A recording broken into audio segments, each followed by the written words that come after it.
This is Rob Tebbutt for Behind the Gloves. I'm here with unbeaten cruiserweight Usyk Chamberlain at Miguel's gym in Brixton. How you doing today, Usyk?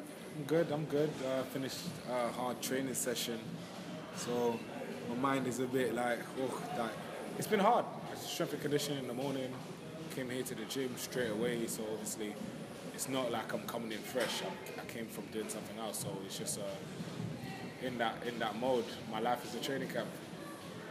It's been a while since I've caught up with you. I haven't seen you since your last performance. Is it? Yeah, I haven't. What? I know, it's crazy, isn't it? No, man, I thought we met after or something. Well, I saw you after I did the post-fight interview, but after that you ran off and did your thing with the fans and then didn't return my phone calls and, you know... Don't say that. We've been texting. But yeah, I mean, how have things been going? Yeah, things have been going great. Training. The main thing I have to focus on, which I like, is the training. I don't really want to focus on the business side and the boxing politics and stuff. All I want to do is just focus on training and make that my main focus, because if anything happens, I'm always going to be the most prepared.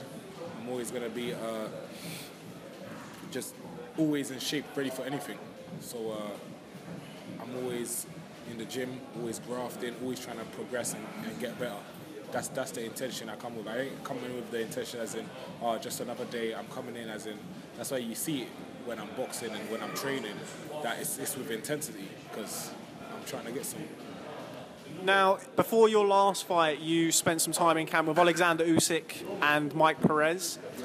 Is that the plan going forward? Are you looking to go back out with Alexander Usyk? I know I spoke to Ted, your trainer, earlier, and he said that maybe something was going to be sorted.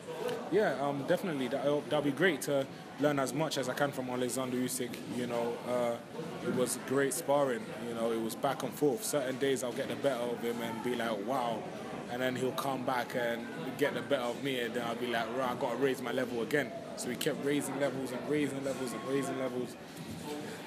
And it really brought out the best of me. And I saw how champions live their life, champions live their camp life, and I saw other sparring partners there, good cruiserweight prospects as well over there. And I was their best sparring partner. I went to Mike Perez's gym, and I was their best sparring partner as well. So, and other guys got sent home. Other cruiserweight prospects, even in Britain, got sent home. So it kind of shows where I'm at. It kind of shows where I'm at and how far I can go potentially. Did that give you extra confidence going into the ring? I mean, I know the build-up to your last fight was quite distracted in the sense of you had a few late changes of opponents and things like that. But did you find that sparring with these guys really benefited you going into the ring from a mental point of view? Definitely. If I can go in with world champions and give it my all and really come out, definitely. It was an amazing experience, and I learned so much. All the tricks that Usyk and Perez were using, I was using it as well. And I was taking things from them, and I know they were taking things from me because they started adapting well, and I adapted well. So we was pushing each other, and they were both saying because of my hand speed, it sharpened them up so much. That's why when they came into the fight, the guys, even with 10-ounce gloves, they didn't have my hand speed, so they were like, thank you so much. Have you spoken to either guy since you left camp? Sometimes I speak with Mike Perez. But Usyk is kind of hard to get a hold of because he's out in the mountains, and he kind of keeps himself to himself. But Matt Perez, we've been talking, and he's just a funny guy, man. He's always clowning. Okay, so when can we expect to see you back in the ring? I mean, I know after your last fight, I think it was the Watkins-Dupree fight before yours or after yours? I can't remember. A week before. It was a week before, right, yeah. So now Watkins has the Commonwealth title. I know that's a fight that you said to me in your post-fight that you were interested in. Of course it was afterwards. So yeah, I mean, is that still the plan? Has there been any development in that? Really interested in it. But the thing is, Watkins is fighting another guy, Max Stafford. I don't know how he got sanctioned to fight or they picked him out or something, but I'm hunting for that fight. I really want that fight, and they can't keep running for long. I'm a guy that I want to be great. I want to get the titles. I want to push for it. So, I want to fight. That's the thing. I don't want to fight anyone. I just want to fight these top guys, these good guys. And Luke Watkins is a good, strong, hungry champion. And obviously he's got the belt now. So the thing is with guys when they have belts, it's either it brings out the best of them, now they're champion, or they kind of laid back a little bit, like I've got this now or whatever. Let me either hold on to it for long, or fight a couple times and vacate it. So I'm just looking to just fight one of them guys or fight for a title. My uncle definitely said I'm fighting for a title in December. So I don't know if it's a WBC International or something like that. But definitely, I would love to fight for the Commonwealth title. I would love to fight for the Commonwealth title, and hopefully after Luke Watkins get through Mike Stafford, which I'm pretty sure he will, we could probably get it on in the new year. But just have to see. I mean, is it frustrating for you? Because I see an awful lot of you. We do talk and things like that, and everybody who I come into contact with in the boxing world is forever asking me about you in a sense of, I feel, or a lot of people feel certainly, that you sort of earned your stripes with the fight with Wadi Camacho, and since then, I think it's fair to say you haven't had the fights that you potentially wanted. Is it frustrating for you? And if so, how is it? How do you deal with that? I mean, moving forward.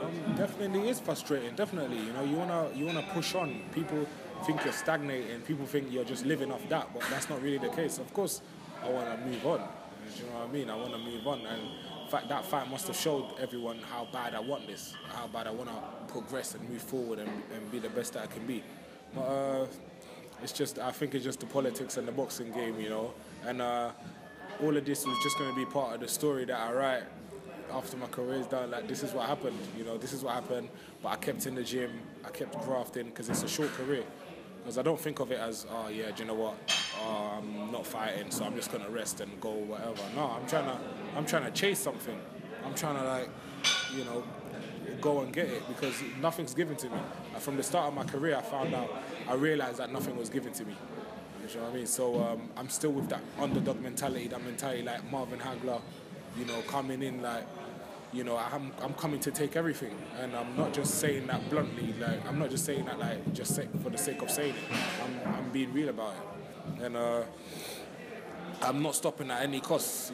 That's why no matter what happens, training is the most important thing. I'm always going to be training, always in the gym, always eating right, always focused. Do you think it builds you as a fighter? Certainly, I'm talking mentally speaking, when the fact that, you haven't been mollycoddled, you haven't been given things on a plate. I mean, do you think that's a benefit to you, or are there times you think, I wish this was a little bit easier? No, definitely a benefit. Like, boxing is not easy anyway. So when you get to the top, you're fighting the world champions. That's when you're gonna get your test, and you get blown out, and then it's like, you got handed your way to the top. No, forget that. Like, I like it the way it is, because it made me a lot stronger mentally. Because if this didn't happen, I'll be a whole different fighter. I personally think, I wouldn't know what it's like to dig deep and really grit your teeth, and you're in the corner and you're thinking, wow, how do I get out? Like, how have I got any more to give? Like, that's the type of mentality that I grew on. Do you know what I mean? Like, it grew inside me, knowing, and sometimes you don't know that if you have it inside you.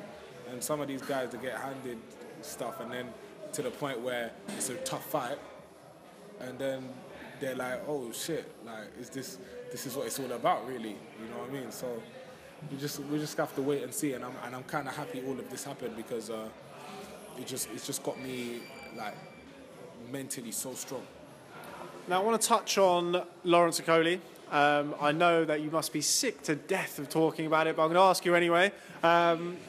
Recently there was an interview that he actually did with Michelle Joy Phelps behind the gloves, where he said something about you being a liar. Now, I know you fairly well. That surprised me. I mean, is there substance behind that? I mean, what do you think he's getting at with that? Right, I don't know. I don't know what he's talking about. Because the people that know me always have great things to say about me, and he doesn't know me well enough to call me a liar. You know what I mean? So what I think he's trying to do is get the fans on his side to be like, oh, look, Isaac's this and Isaac's that. But, it's not really that cool spreading rumours, do you know what I mean? So, I don't know. He's probably, his mind is probably baffled. He's probably thinking, oh, why is Isaac wanting this fight so much, or what's this and what's that? And so he's trying to Lawrence is the type of guy, he'll try and confuse you because he's confused. That's what I think. You know what I mean? So everything that's happening to him, like, cause I remember when we went to the at the public workout, he was like, everyone is gassing you up, saying you're something, but you're not. Well, that's kind of all him. You know what I mean? No one's ever gassed me up from the start. You know, so I haven't earned my stripes. You know what I mean? Don't go in there fighting 3 rounds and then think you're ready for world level from fighting 3 rounds of amateur boxing. Come on, man. You didn't even win a medal. Do you know what I mean? So, boy, you know, he can talk all he wants, but he can talk and do interviews and stuff, but look where I am right now. We're in the gym. You know, I'm living out here. So, when the time comes, and trust me, I'll be waiting with both hands. Hey Fight fans, it's Michelle Joy Phelps, and if you haven't already subscribed to my YouTube channel, make sure you go ahead and do so by clicking right here.